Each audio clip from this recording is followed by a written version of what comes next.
Jovan, Buha! Buha! Yo, I'm Jovan Buha, Lakers beat writer for The Athletic, and welcome to another Lakers postgame reaction show. I just got back from T-Mobile Arena in Las Vegas after the Lakers fell 111-97 in their fourth preseason game. And this one was ugly. This one was rough on both sides of the basketball for the Lakers through the regular rotation portion of the game, which was about 2.5 quarters or so. So a lot to get into with that. As you know the drill by now, I will touch on the box score, then get into my 3 takeaways.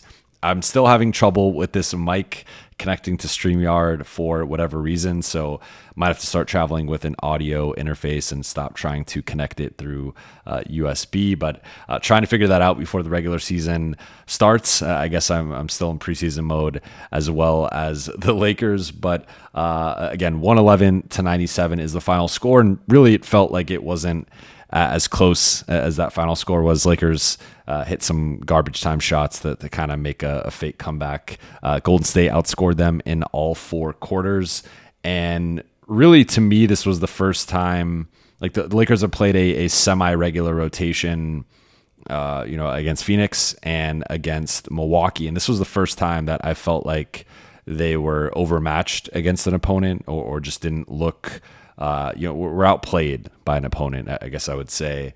And it was weird. I mean, having that spirited Milwaukee game, you thought that would have some momentum. Now, I will say in the Lakers' defense, they've had an incredibly odd preseason schedule. They're about to play 3 games in 4 nights, including a road back-to-back to close out the preseason.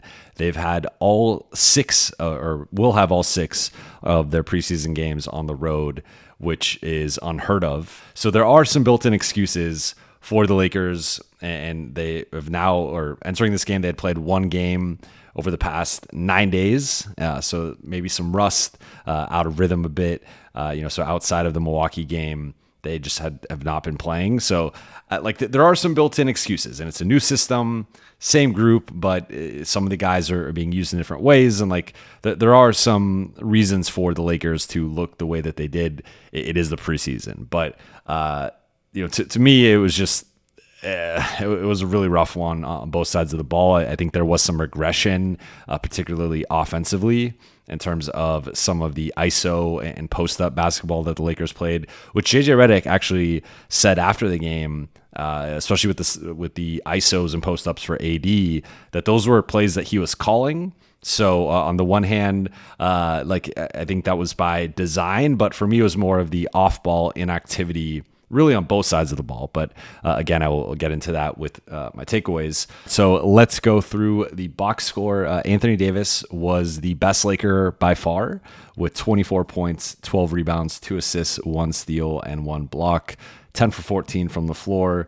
Did miss his only 3, but 4 for 5 from the free throw line.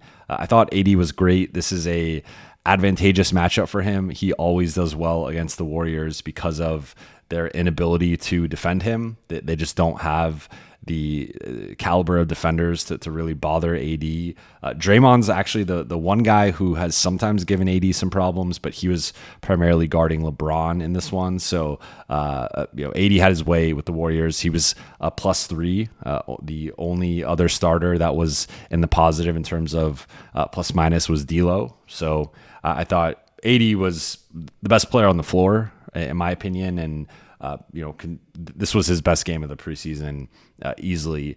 Rui had 15 points and 9 rebounds, 1 assist, 1 steal, 1 block, 5 for 14 from the floor. Struggled to finish through contact. I thought forced some jumpers, was just 1 for 5 on threes. Did get to the free throw line 4 times, 4 for 4, and did have 9 rebounds. And I thought the 9 rebounds was the most encouraging thing with Rui. JJ's talked about challenging Rui to be more aggressive on the glass and to be a better rebounder, particularly for his size. And he talked about post-game that Rui's been attentive in the Lakers classrooms, and they have these classroom film sessions before practices with certain guys or a segment of guys. And I actually asked Rui about it after the game, and he was like, "How did you know about that?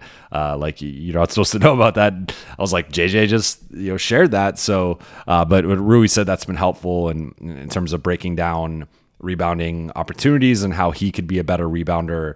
So that seems to be a positive. And I think overall, like, Rui was aggressive. He got off to a hot start. He has been scoring in transition well for the Lakers. So LeBron had an uncharacteristic game, 6 points in 23 minutes. I can't remember the last time he played that much and scored in single digits. I know he scored in single digits in the preseason before, but felt like with him getting a shift into the second half that he would eventually get to at least 10 points, as he tends to do. Obviously, he's got the regular season record going. But yeah, 3 for 9, didn't take a three-pointer.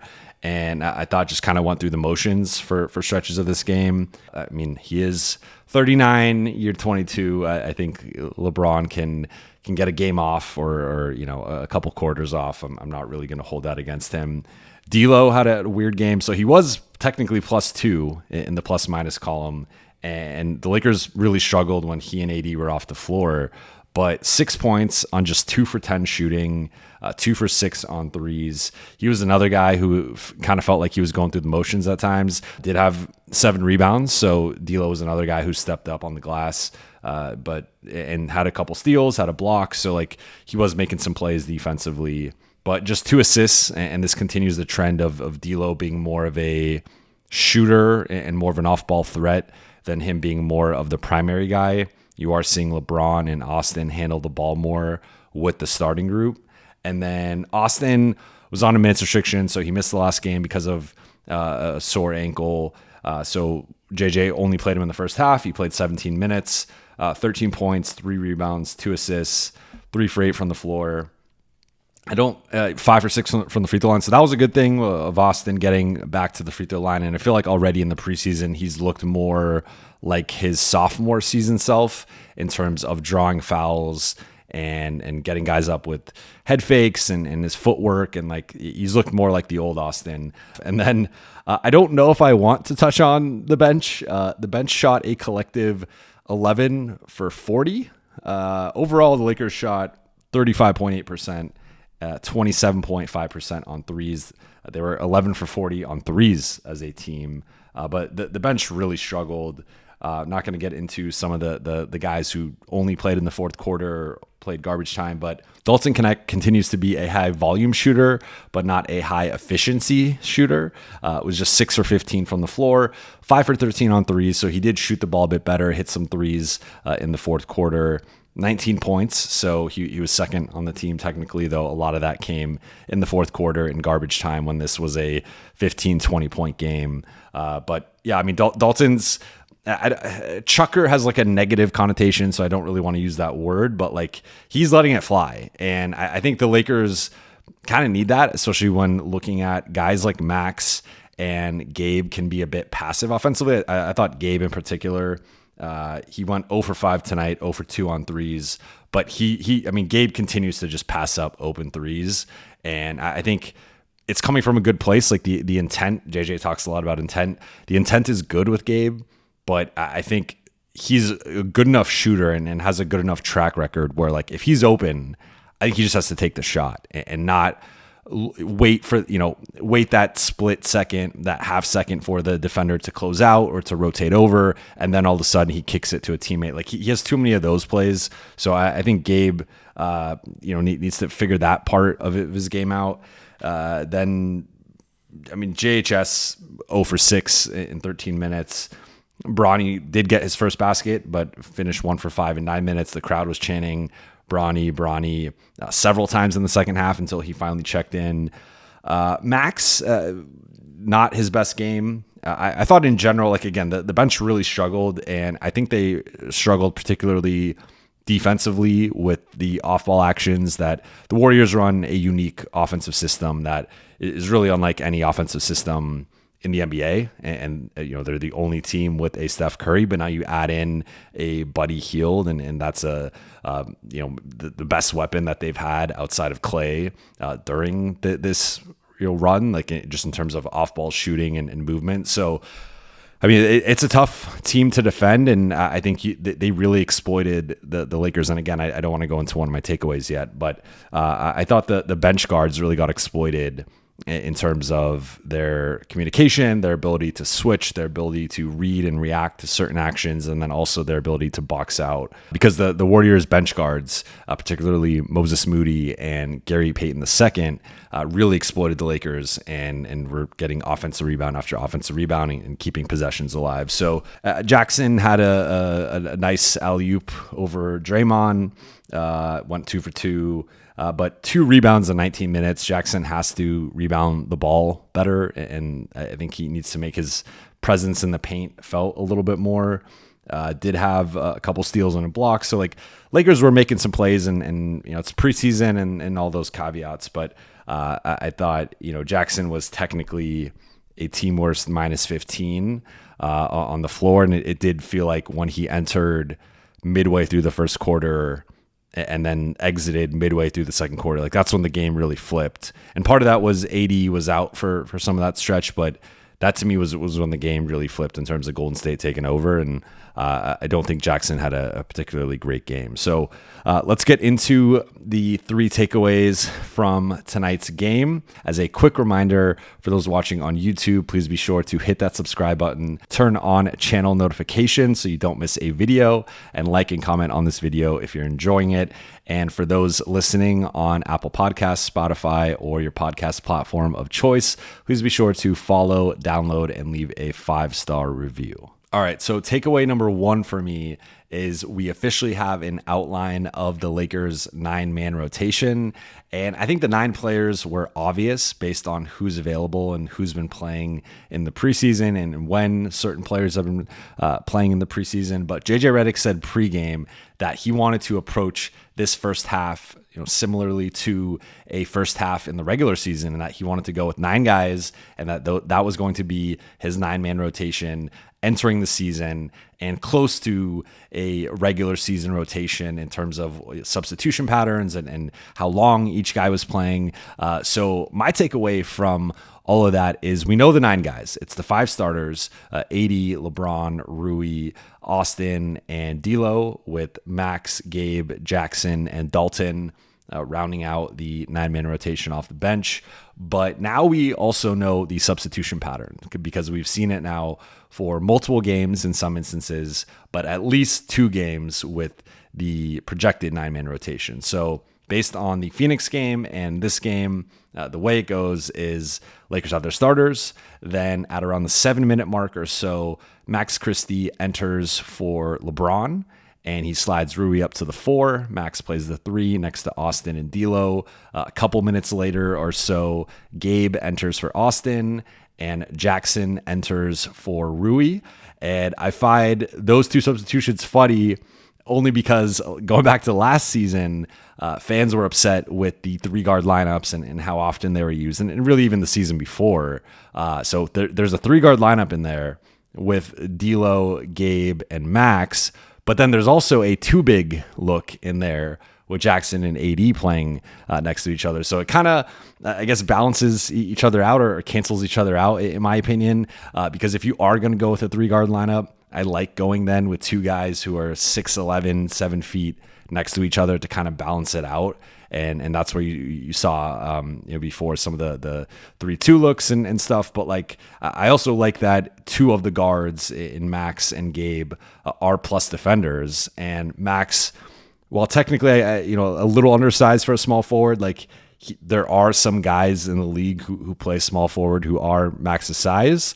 And for Gabe, I think he can play the 2 in certain lineup configurations, especially against bench units, which midway to late in the first quarter, you will start to see bench players trickle in and playing against maybe not an entire bench unit, but like again, with guys trickling in, it's going to be a mishmash of 2 or 3 bench guys in. So I think Gabe and Max can survive in those middle portions of the first quarter playing a little bit up in terms of playing more at the 2 and more at the 3 defensively. So I've actually liked those lineups.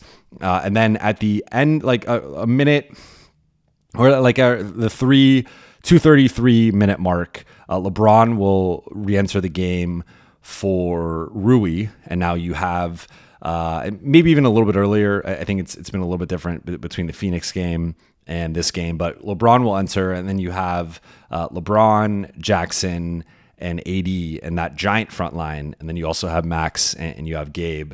And then with about a minute and a half, 2 minutes left, Austin will enter for AD and close the quarter. And then the Lakers will go a little bit smaller again with Gabe, Austin, Max, LeBron, and Jackson. And then to start the second quarter, LA puts in Dalton and puts Rui back in. So they went with a lineup of Austin, Dalton, Rui, LeBron, and Jackson. And that lineup I don't like as much. And it's actually similar to a lineup that I talked about when I did my 5 lineups episode that I would like to see. And the base, like the front court, I like. The Rui, LeBron, Jackson combination did really well last season. And I like that as a bench combination. But I don't think you can go Austin and Dalton with the backcourt in that case. Like I do like Austin because Austin and LeBron I think are a good pairing, and statistically they've been a good 2-man combination over the past couple of years. And I think if you're splitting up parts of the starting lineup, I like Austin. I've said this now multiple times. I like Austin and LeBron together and D'Lo and AD together. And that seems to be the way that this is trending, with AD and D'Lo getting some shifts in the first and second quarters in a couple of these games now. And then LeBron and Austin also getting some shifts to close the first and then open the second. So like, it seems to be how the coaching staff views it as well. But for me, the thing is there, if you're going with Dalton, I just don't think you have enough defensively with that group of, again, Austin, Dalton, Rui, LeBron, Jackson. I just don't think you have the foot speed. I don't think you have the defensive personnel out there. So for me, when I was doing this exercise with the lineups, I'd like to see, I was talking to, I think I had Max in there instead of Dalton, but I was also mentioning Gabe as a guy you could go with in that other backcourt spot. So I like either one of those guys because at least you're putting a better point of attack guy, a guy that, if it's Max, it's a guy that could defend either backcourt spot and maybe even some threes. If it's Gabe, it's a guy that could defend either backcourt spot, but and kind of put Austin, because Austin's going to be running the offense more. Like, you're not putting all that onus on him, because if Dalton's out there, it's going to be all the onus is on Austin to both run the offense or co-run it, co-pilot it with LeBron, and then also have to take on the primary defensive assignment. So I think to kind of save Austin defensively and just empower him offensively, and just to improve the lineup overall, I think you need Max or Gabe there. Now, how that affects Dalton and where he is in the rotation, that I'm not so sure.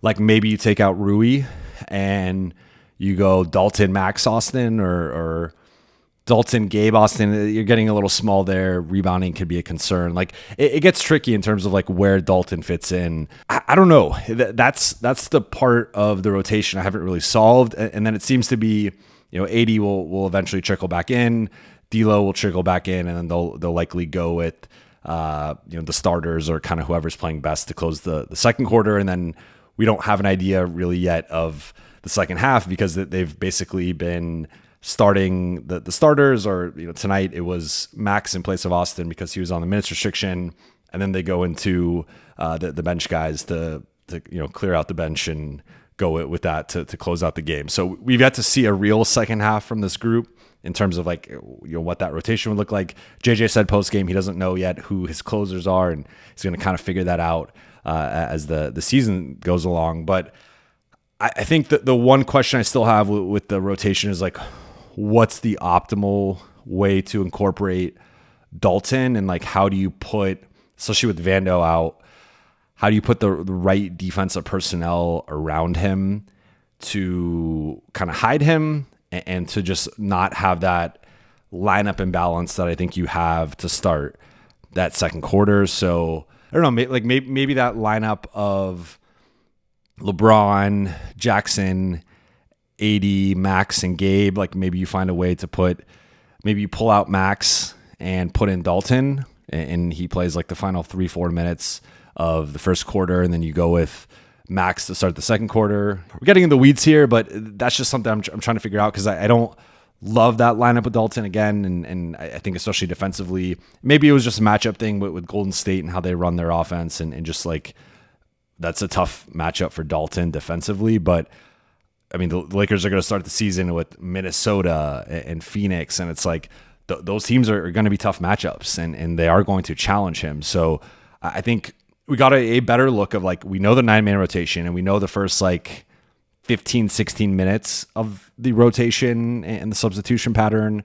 But beyond that, we have some questions still. We have not seen the second half, and I still don't really know where Dalton fits in terms of like optimizing him on both sides of the ball. But that's something clearly the coaching staff is going to go over. They're going to review film. They're going to look at the lineup data, and they're going to play around with some things. So I think they will figure it out. I think so far they've done a pretty good job with the rotation. They're playing the right guys. I think they're again splitting up Austin and LeBron and AD and D'Lo, and like they're figuring those things out. So I think they're pushing a lot of the right buttons. But to me, kind of Dalton's place in all this is still the one question mark. Now, takeaway number 2 for me is that this game highlighted a lot of the Lakers' flaws and limitations. So let me explain. And again, I've said this for any video I've done regarding a preseason game or talking about anything preseason related, like all the usual caveats apply of this is the preseason. I don't think the Lakers were playing very hard for stretches of this. I don't think they were playing as hard as they would have if this were a regular season game. Now, I also think like that's kind of problematic, because they've talked about wanting to play hard and wanting to approach every game, building towards something. And so like, I mean, that's its own thing, but like, I get that this is not necessarily representative of what we're going to see in the regular season, or like some of these things might be very game specific. And again, with the Lakers having this weird schedule of all 6 preseason games on the road in different cities and in different states, and also having this weird stretch where they only played 1 game in 9 days, like I get all the reasons why, all the caveats. Now, that said, I think there were some concerning things with this game. And first, offensively, I touched on it a little bit earlier, but I think the stagnation that we saw for stretches of this game, to me, in between the first and second quarter, also in the third quarter, JJ and a lot of the players really highlighted the third quarter and said they were fine with the first half. I disagree personally. I think the Lakers had some issues in the first half in terms of shot selection, in terms of lack of off-ball movement, and just ball watching when AD had the ball, when Rui had the ball, when LeBron had the ball. There's just a lot of that going on. And I think because of Golden State's lack of size and the way that Golden State defends, the Lakers were trying to ISO and were trying to take their individual matchup one-on-one. And JJ, again, admitted as much post-game in terms of like calling for ISOs and post-ups for AD and you're feeling like they had some advantages in certain matchups. So on the one hand, like they got to the free throw line a lot. They did get to the rim a bit. And I think like there were some positives offensively for sure. I'm not trying to say it was like an all-around disaster, though they did shoot very poorly, again, 35.8%, 27.5% on threes. But there was just a little bit of a regression to last season in terms of the ISO heavy, post up heavy, and guys just not moving. And it wasn't the same pace and rhythm and movement and sort of, again, rhythm's probably the word of just this rhythm to the offense. I think in the first couple games that the regular rotation played together, that wasn't quite there. So credit to Golden State in some of, they're very switchable. I think they're going to be better than people think defensively. So there are some reasons why they were able to disrupt the Lakers offense. And some of this was just like guys missing shots, and the Lakers missed a lot of good shots, and they missed shots in the paint and at the rim that they would normally make. And there were some times they got frustrated about calls and stuff. So like there were certainly things that went against them or didn't go the way they typically would. but I didn't love the offense. Defensively, I thought there was a lot to be concerned with, and that to me was the bigger issue. And I've been on record saying that this is a group, in my opinion, that should be a top 10 offense and potentially even knocking on the door of the top 5. But defensively, I think they project around league average, if not slightly worse. And of course, no Vando, so that's a big factor. No Christian Wood either. So they're playing a little bit smaller. They don't have their best perimeter defender. So that's going to affect things, right? But I think the Warriors are also a unique example of like they're not playing the Warriors 82 times. So the way the Warriors run their offense, I think it's tough for teams with some of the limitations that the Lakers have, but their off-ball communication, JJ talked about it, like that was the biggest thing, was getting beat on like split cuts and pin downs and curls and different off-ball screening actions, and guys were able to back cut, and guys messed up their switching or lock and trailing and like different things. And it just had this thing where sometimes the screener was able to cut to the basket, slip to the basket, get a layup, get good offensive rebounding position. Sometimes with the guards, some of the commotion off the ball led to those guys getting an inside track on offensive rebounding. So like midway, Warriors finished with 13 offensive rebounds, but they had 12 by the midway point of the third quarter. So really the meat of the game. And it was just Moses Moody beating the bench guards and D'Lo to offensive rebounds, Gary Payton II. And then some of the Warriors bigs beating LeBron or Rui or Jackson. AD, not as much. I feel like AD held his own in the paint, but this was a team that entering the game, the Lakers were talking about having a size advantage against and being able to control the paint. And really, it was the opposite, where Golden State won the points in the paint battle. They won the rebounding battle. Lakers technically had more offensive rebounds, but during like the actual competitive portion of the game, Golden State had more offensive rebounds. Golden State had more points off turnovers, more fast break points. They shot better from 2 and from 3. Lakers turned the ball over less and got to the free throw line more, but like that was really their only advantages in this game. And again, like I think the Phoenix game, LA outplayed Phoenix. The Milwaukee game, Milwaukee outplayed the Lakers, though it was close. And I think there was a couple stretches, like Bobby Portis shot out of his mind, and that one was a little bit more explainable. Of like, if someone has a hot shooting half like that, and it's just going supernova, you can kind of explain that away as like, okay, that's like this outlier thing. For me, this was just Golden State out executing the Lakers. And yes, the Lakers have some new system and some new terminology and like new things, but they also are returning a lot of the same guys. And these are a lot of the same guys that have played Golden State, played them in that 2023 series, played them last season and had some success against them. And like Golden State to me really exploited the Lakers' lack of defensive versatility with some of the perimeter guys, the lack of foot speed, the lack of athleticism, the miscommunication. And the reps and stuff will improve. But I also just think there's currently, especially with Vando out, a lack of defensive personnel on this Lakers team. And I thought Golden State was really able to exploit that. So that's a bigger concern for me, just in terms of like certain offenses, especially offenses that maybe no one really runs what Golden State runs, but like can do some of those things off the ball with split cuts and off ball screens and different actions. Like those teams I think can exploit the Lakers and their defensive personnel, particularly on the perimeter. So that's the one thing that like, and then also activity, like it just felt like there was a continuation of a lot of the problems of last year of like the Lakers transition defense, some of the turnovers, giving up the offensive rebounds, some of the 3-point defensive rotations. Like it just was flashes of last year.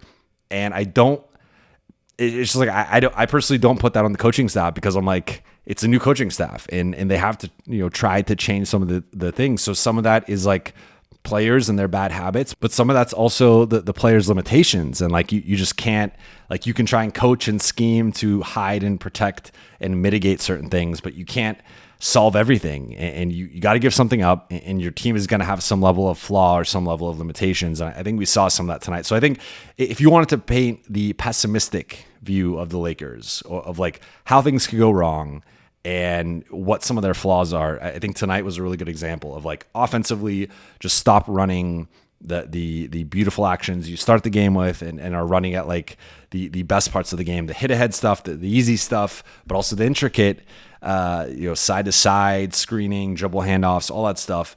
Stop running that stuff. Just start going back to post ups and ISOs and really coming down to like, can that guy either make a contested mid-range jumper or can they get to the rim and either score or get fouled? And then defensively, botch your miscommunication, struggle with boxing out, struggle with rotating, and just give up open layups, offensive rebounds, and open threes. And like that to me, again, is just like the floor of the Lakers I think we saw in this game.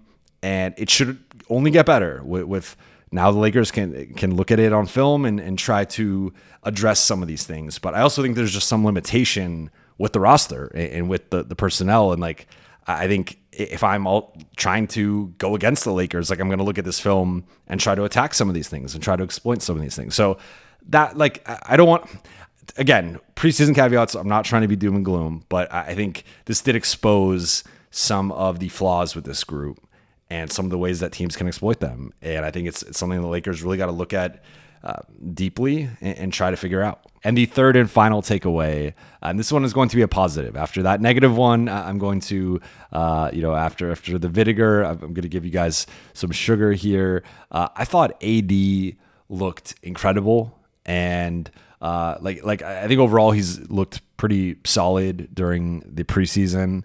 But this to me, and I'm going to kind of contradict myself a little bit, but like on one level, I did like seeing some of the ISOs and post-ups, particularly for him.